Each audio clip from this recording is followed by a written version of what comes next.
São 8 horas e 10 minutos, nós vamos falar um pouco mais sobre economia agora com o Jason Vieira, com a gente aqui no estúdio do Jornal da Manhã. Jason, bom dia.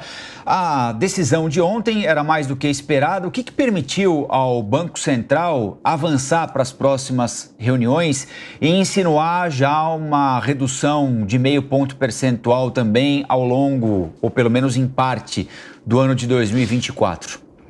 Nós tivemos o IPCA recentemente com um núcleo muito bom. Ou seja, a inflação no Brasil ela tem dado sinais positivos.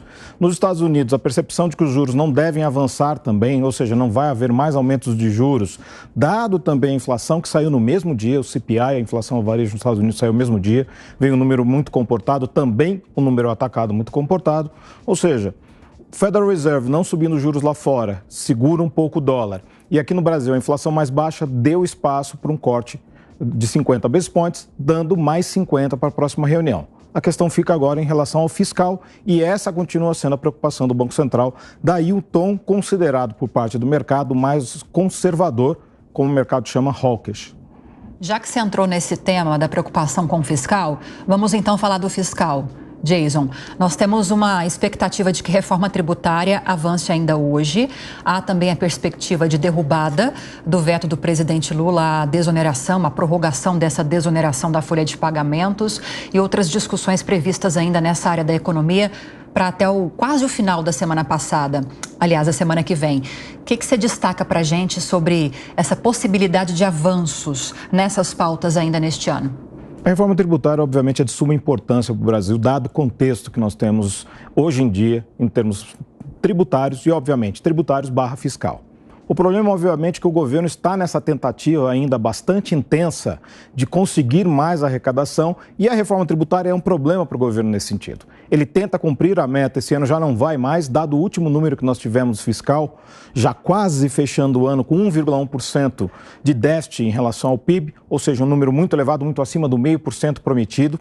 O próximo ano, com o déficit zero, ele só ocorre se o governo tiver um aumento de arrecadação, via crescimento econômico, que já se projeta um crescimento praticamente a metade do que vai crescer em 2023. Isso é um problema para o governo, daí uma preocupação muito grande, e eles já destacaram que a preocupação deles é a eleição municipal, e para eles seguem aquela premissa da Dilma, que gasto é vida. Haddad está desesperado, que ele já disse, ele tentou rechaçar isso na própria reunião do PT, dizendo gasto não é vida, não é algo necessariamente que ocorre automaticamente. E neste cenário todo, todas essas preocupações em relação à questão fiscal impactam na reforma tributária, porque ela não tem como ser algo que vai aumentar a arrecadação. No mínimo, ela vai tentar manter a arrecadação atual. Jason, o nosso terceiro principal parceiro comercial, a Argentina, está vivendo um momento muito específico, né? A gente mostrou agora há pouquinho as filas enormes nos postos de combustíveis para abastecimento de carro lá. Como é que esse plano motosserra afeta o Brasil, se é que nos afeta? Em que sentido pode nos afetar? Não afeta necessariamente o Brasil. Talvez o turista brasileiro afete, que houve mais uma desvalorização da moeda deles, e isso obviamente ajuda para o turismo, mas a questão na Argentina ela é muito complexa, porque esse plano, na verdade, ele é inflacionário no curto prazo, porque ele retira uma série enorme de subsídios que existiam no país, e obviamente você tira os subsídios, aquele custo se eleva, mas os subsídios eram pagos com impressão de dinheiro.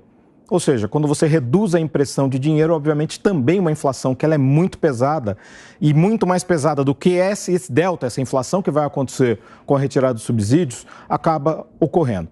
Obviamente, as medidas são muito pesadas, mais necessárias do que está acontecendo na Argentina, porque nesse período todo o sistema lá se manteve de uma maneira tão grande e dependente do Estado, que o Estado só funcionou imprimindo dinheiro, e imprimindo dinheiro levou a inflação que eles têm agora de 133% ao ano. Agora, Jason, nem aquela medida que foi anunciada mais no começo da semana pelo Luiz Caputo, ministro da Economia, de que vai agilizar e otimizar a liberação de produtos que ainda aguardam para serem importados para a Argentina. Tem muito produto brasileiro por lá também aguardando.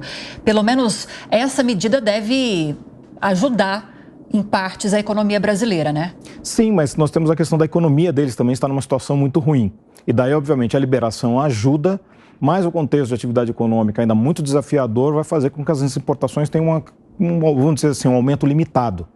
Isso, para o futuro, é muito importante para a economia brasileira, obviamente. E, obviamente, mostra outro pragmatismo em relação às questões geopolíticas. Ou seja, não está preocupado quem é o governo brasileiro, mas se é importante para a economia argentina, eles vão liberar. Obrigado, viu, Jason? Jason Vieira com a gente ao vivo aqui no Jornal da Manhã.